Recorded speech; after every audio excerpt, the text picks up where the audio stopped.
Hey guys, so today we're making a turkey and sage Danish. Please make sure you like, share, comment, and subscribe. Let's get started with the recipe. This was absolutely delicious. The dough was nice and flaky, nice and buttery. Absolutely perfect for the holidays. Let's get started with the recipe. So I'm gonna start by browning this turkey breakfast sausage.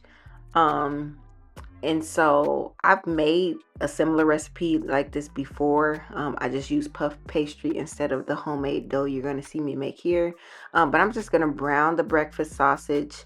And this is just 1 pound of turkey breakfast sausage, and I'm going to season it with some ground sage. You can use as much or as little as you like. I don't care what seasonings you use.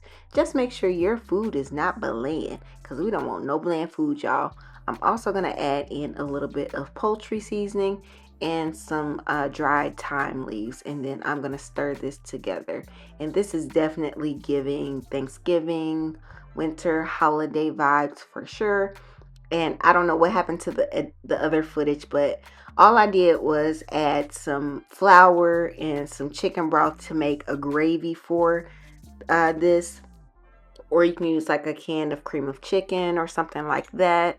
But I made this homemade dough, and this is actually dough that I've used previously for like hand pies and things like that. And when I made the turkey and sage Danish previously, I made it with puff pastry, but of course I didn't have puff pastry this time, so I'm using this homemade dough. Or you can use like biscuit dough, or like the pizza dough, like the can of pizza dough or something like that from the refrigerator, or of course puff pastry. But I had already made this dough, so I decided that I was going to do it this way. And so I just cut it into smaller pieces, and I'm just going to roll it out and fill it with that turkey mixture that we made. And I did let it cool off so that it wouldn't melt the butter in my dough.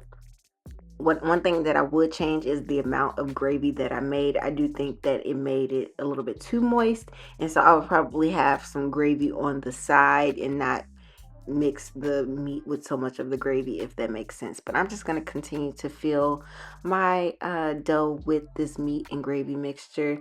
And then you want to make sure that your oven is preheated to 375 degrees Fahrenheit, because these are going to bake for about 25 to 30 minutes. And this is allergy friendly, so I'm just using some plant butter for the top, but of course you can use an egg wash. But I have a dairy and egg allergy in my family, so I'm just going to use the dairy-free butter. And then I'm going to sprinkle some parsley flakes on top and bake this in a 375-degree oven for 25 to 30 minutes.